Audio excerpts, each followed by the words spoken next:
নিটে উত্তাল সংসদ, লোকসভা এবং রাজ্যসভা দুই কক্ষেই রাহুল গান্ধীর মাইক বন্ধ করে দেওয়ার অভিযোগ। এ নিয়ে শাসক বিরোধী তরজা তুঙ্গে।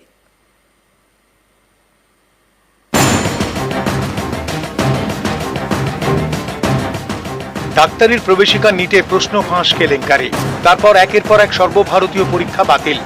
এই ইস্যুতে শুক্রবার গরম সংসদ। বাকি সব বিষয় মুলতুবি রেখে শুধুমাত্র নিট কেলেঙ্কারি নিয়ে এদিন আলোচনা হোক, এই দাবিতে বিরোধীরা লোকসভায় সরব হয়, যা মানতে চাননি স্পিকার। সরকার পক্ষের বক্তব্য, রাষ্ট্রপতির ভাষণেই ঠাঁই পেয়েছে নিট প্রসঙ্গ, তাই রাষ্ট্রপতির জবাবি ভাষণেই নিট ইস্যুতে আলোচনা করা যেতে পারে। সবকিছু মুলতুবি করে আলোচনার কি দরকার? जब कल परम आदरणीय राष्ट्रपति महोदया जी ने अपने प्रारंभिक भाषण में परीक्षा के ऊपर खुद ही एड्रेस किया, ये सरकार की इंटेंशन को प्रतीत करती है कि हम कोई भी विषय को सामना करने के लिए प्रस्तुत है, जो तथ्य हम समाज में रखना चाहते हैं। বিরোধীরা অবশ্য নিজেদের অবস্থানে অনড় থাকে। লোকসভার বিরোধী দলনেতা রাহুল গান্ধী বলতে শুরু করেন। কংগ্রেসের অভিযোগ, সেই সময় রাহুলের মাইক বন্ধ করে দেওয়া হয়।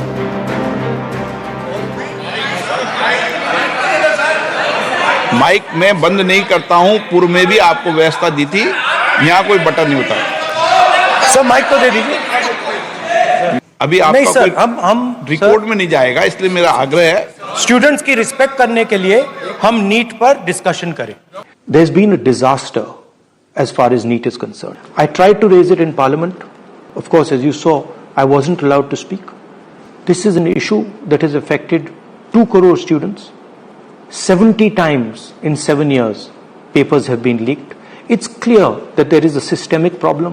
It is clear that there is huge amount of corruption, and we simply cannot continue like this. राष्ट्रपति का अभिवादन का चर्चा शुरू होता है तो इस बीच में कोई एडजर्नमेंट मोशन, कोई मोशन नहीं रहता है। ये तो परंपरा है, ये हेल्दी परंपरा हम तोड़ के हम जो मनमानी करते हैं तो क्या कर सकते हैं। तो थोड़ा कुछ नंबर ज्यादा बढ़ गए, इसलिए हम कार्यवाही सदन का कार्यवाही बाधित करते हैं, ये ठीक नहीं है।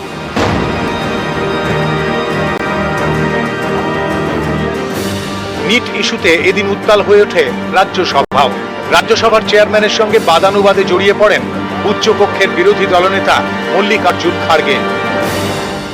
7 साल में 70 बार पेपर लीक होता है। I do not. तो क्या है? Will go on record. 7 साल में Nothing will go on record. 70। I am not getting. No. Leader of the opposition is expected to confine to the issue. कभी भी हाथ उठाते जब उसको देखकर रूल्स के मुताबिक मैं ध्यान खींचता हूं तो वो मेरे तरफ देखना चाहिए।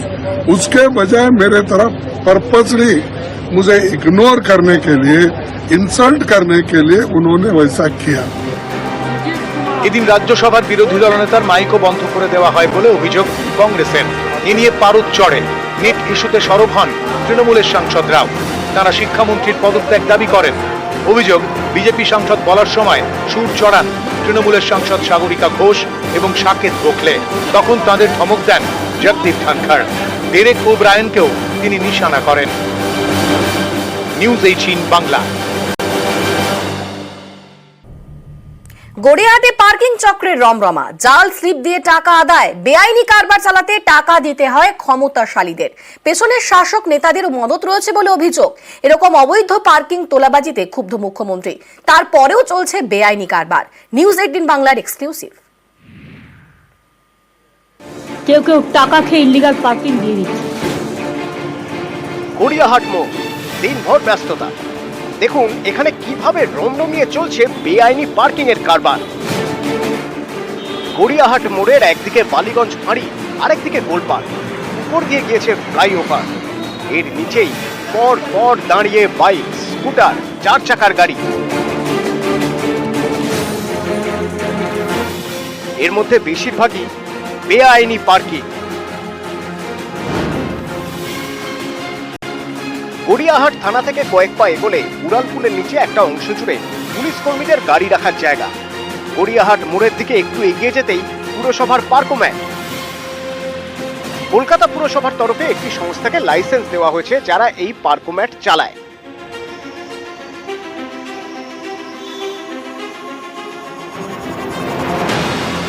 এখানে মেশিনে বিল ইন আউট সব মেশিনে। কিন্তু পুলিশ কর্মীদের গাড়ি রাখার জায়গা এবং পার্কোমেটের মাঝে পর পর পার্কিং। খোঁজ নিয়ে জানা গেল এসব পার্কিংই বেআইনি। এখানে স্লিপ দেওয়া হয়, ছাপানো স্লিপ, কিন্তু তাতে পুরসভার কোনো স্ট্যাম্প নেই, শুধু লেখা আছে কত টাকা নেওয়া হচ্ছে সেটা। অভিযোগ, যার কাছে যেমন পারা যায় সেভাবে পার্কিং ফি নেওয়া হয়। 2 চাকার জন্য ঘন্টায় 10 থেকে 15 টাকা, 4 চাকার জন্য ঘন্টায় 20 থেকে 30 টাকা। বেশিরভাগ সময় স্লিপও দেওয়া হয় না। স্লিপ দেয় আপনাকে? না, পুরসভার মেশিন থেকে না কেউ দেয় না। যা রেট 10 টাকায় ঘন্টা আর বাইক 5 টাকা ঘন্টা। গড়িয়াহাট মোড় থেকে ধরুন এগোচ্ছেন গোল পার্কের দিকে, সেখানেও ব্রিজের নিচে অবৈধ পার্কিং, নেই বৈধ লাইসেন্স, নেই মেশিনের স্লিপ। আমি স্যার পার্কিং বালা না, এখানে আমাকে বললো দেখতে, আমাকে আমি জিজ্ঞেস করলাম ওকে যে কত করে বলবো, উনি বললো যে বলবে 20 টাকা ঘন্টা। এবার পার্কিং আপনি ওখানে ভিডিও করছিলেন বলে পার্কিং বালা ও দেখে ভয়তে পালিয়ে গেছে। এই টাকাটা নিয়ে কাকে দিচ্ছ তুমি টাকাগুলো? তুমি বলছো আমি তোমার হয়ে কাজ করছি, আমি তোমাকে দিয়ে দিচ্ছি। কাকে দিচ্ছ? সে কার হয়ে কাজ করছো তুমি? যার ডিউটি কাকে তার হয়ে করি। কে ডিউটি করে এখানে? কারা ডিউটি করে? অনেক আছে। কারা? অনেকে কারা? অনেক আছে, এবারে আমি কি করে বলবো। ভুলভাল স্লিপ, সেই স্লিপ কেটেই রমরমিয়ে চলছে বেআইনি পার্কিং এর কারবার। আমি পুরসভার তরফে অথরাইজ। কত করে নেন এখানে? 10 টাকা। এই স্লিপগুলো যে দেওয়া হয় বিভিন্ন পার্কিংয়ে, গড়িয়াহাটে মোড়ে স্লিপগুলো দিচ্ছে, এগুলো কি বৈধ না অবৈধ? এগুলো অবৈধ। সারি সারি গাড়ি, প্রতি ঘন্টায় টাকা। রোজ কত টাকা ওঠে? কাদের পকেটে যায় এই টাকা?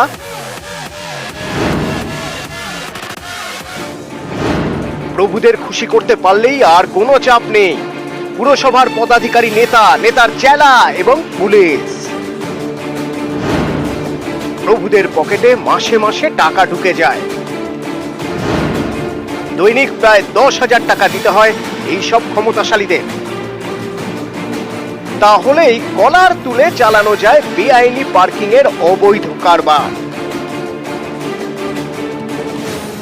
গড়িয়াহাটে হাতে গোনা কয়েকটি জায়গায় বৈধ পার্কিং এর ব্যবস্থা রয়েছে, সেখানে কর্মীদের গলায় চলে আই কার্ড। মেশিন থেকেই দেওয়া হয় বিল,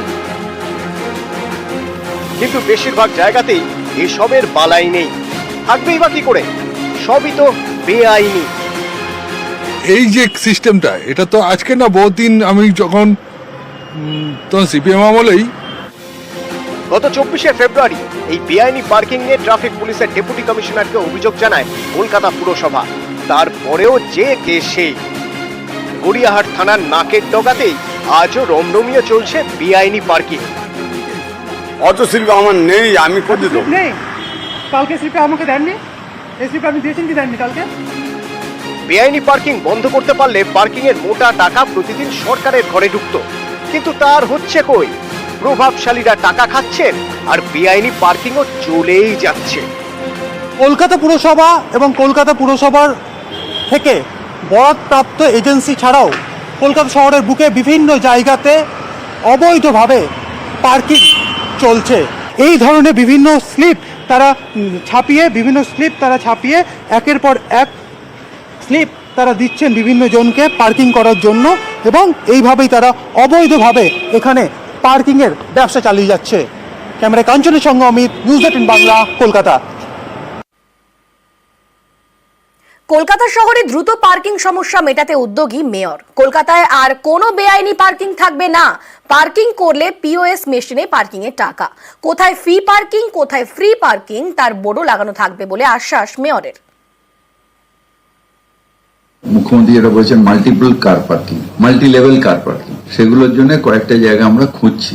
1 মাস পর থেকে 100% আমরা ইপোজ মেশিনের বেসিসে আমরা তুলবো, যা এক্সিস্টিং রেট আছে সেই রেটই ডিসপ্লে করে দেবো, যেটা কোন জায়গাটা ফ্রি কার পার্কিং, কোনটা ফ্রি কার পার্কিং, যাতে মানুষের অসুবিধা না হয়, যাতে ওখানে কোনো পার্কিং মাফিয়া যাতে আবার পার্কিং না তুলতে পারে। একের পর এক কমিটি, কিন্তু হকার সমস্যা মেটার নাম নেই। তাহলে খামতি কোথায়? কোথাও কি ফাঁক থেকে যাচ্ছে?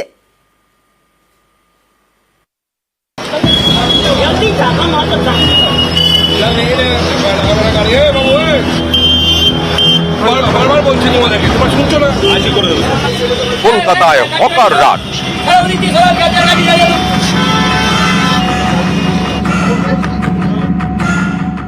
উত্তর থেকে দক্ষিণ হকারদের দখলে ফুটপাত।